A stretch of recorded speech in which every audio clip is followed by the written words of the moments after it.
Assalamualaikum warahmatullahi wabarakatuh. Halo petani Indonesia. Semoga Anda diberikan kesehatan dan kemudahan dalam segala urusannya. Pada video kali ini kita akan mengulas tentang serangan sundep yang menyerang pada padi yang sedang bunting. Pada fase padi bunting ini sebenarnya adalah salah satu kunci untuk keberhasilan kita dalam menanam padi. Fase bunting ini perlu mendapatkan perhatian yang khusus karena jika pada fase ini kita lalai dalam mengamati tanaman padi, maka bukan tidak mungkin bisa mempengaruhi pada fase pembuahan. Ini adalah padi yang terkena serangan sundep ataupun hama ulat penggerek batang yang bisa kita saksikan bersama-sama di video. Langsung saja kita ke tutorialnya, apa saja yang kita siapkan. Yang pertama adalah insektisida yang bermerek dagang Indomec yang berbahan aktif abamectin. Abamectin ini cara kerjanya adalah bersifat kontak dan lambung. Sehingga ketika ulat itu terpapar daripada insektisida ini, ulat bisa langsung mati ataupun lambungnya terpapar oleh insektisida abamectin ini sehingga tidak mau makan. Kemudian yang kedua adalah saya menggunakan sistemik, yaitu bermerek dagang Pirtaco. Pirtaco ini sangat ampuh untuk menghadapi serangan daripada hama penggerek batang. Mungkin ada pertanyaan dari sahabat tani, mengapa harus dimix? Sebetulnya penggunaan satu bahan aktif juga sah-sah saja. Namun menggunakan dua bahan aktif ini fungsinya adalah hanya untuk mempercepat saja proses pembasmian daripada ulat penggerek batang. Sebagaimana gejala yang saya lihat di lapangan, serangan sundep ini cukup banyak dan serangan ulat penggulung daun pun ternyata cukup banyak juga. Jika semua masalah ini tidak ditangani, bukan tidak mungkin padi fase ini akan mengalami kerusakan yang parah. Serangan pada fase ini juga bisa menimbulkan malai yang kosong atau hampa atau lebih dikenal dengan beluk.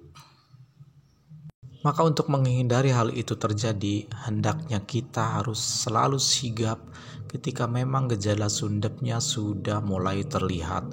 Karena boleh jadi serangan ulat itu sebetulnya sangat banyak di lapangan, hanya saja mungkin tidak semuanya terlihat oleh pandangan mata.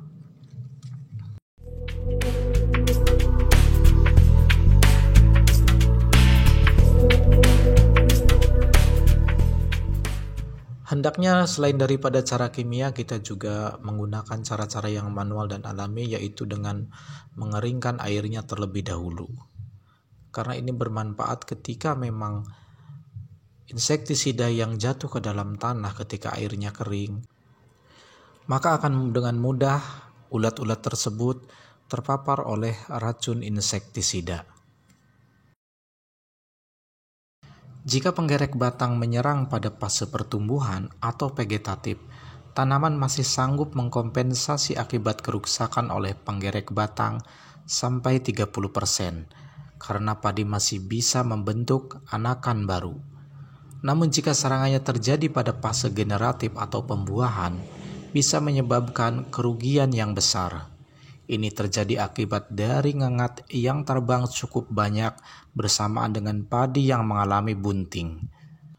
Boleh dikatakan hama penggerek batang ini adalah musuh nomor satu bagi para petani padi. Karena di dalam setiap kita menanam padi, mulai dari persemaian, kemudian pertumbuhan dan pembuahan, hama penggerek batang itu akan selalu mengintai dan menyerang. Oleh karenanya, mulai dari persemaian pula kita harus sudah mengantisipasi segala sesuatunya, kemudian fase pertumbuhan, kemudian fase pembuahan. Hal yang paling efektif dalam hal ini adalah sebetulnya kita mengantisipasi bersama-sama dengan para petani lain, agar sebaran kaper tidak ke sana kemari terbang, sehingga membuat kaper itu bisa dibasmi secara bersama-sama. Saat kaper-kaper tersebut meletakkan telurnya di atas daun, maka 5-7 hari telur-telur tersebut akan menetas. Kemudian setelah menetasnya telur-telur, kita mesti ingat bahwa usia daripada larva ini bisa mencapai 39 hari. Dalam rentang waktu tersebut, larva-larva atau ulat ini akan menyerang dan terus-menerus mengintai tanaman padi kita. Jika tidak diantisipasi sedini mungkin, maka ini akan merusak tanaman padi kita ke dalam fase yang lebih parah. Demikianlah sahabat tani ulasan video singkat ini untuk cara mengatasi daripada hama penggerek batang yang menyerang pada fase bunting. Terima kasih bagi Anda yang sudah subscribe channel ini, dan bagi Anda yang belum subscribe, silakan Anda subscribe dan jangan lupa tekan pula loncengnya agar Anda bisa mendapatkan notifikasi daripada informasi-informasi yang terbaru daripada perawat bertani.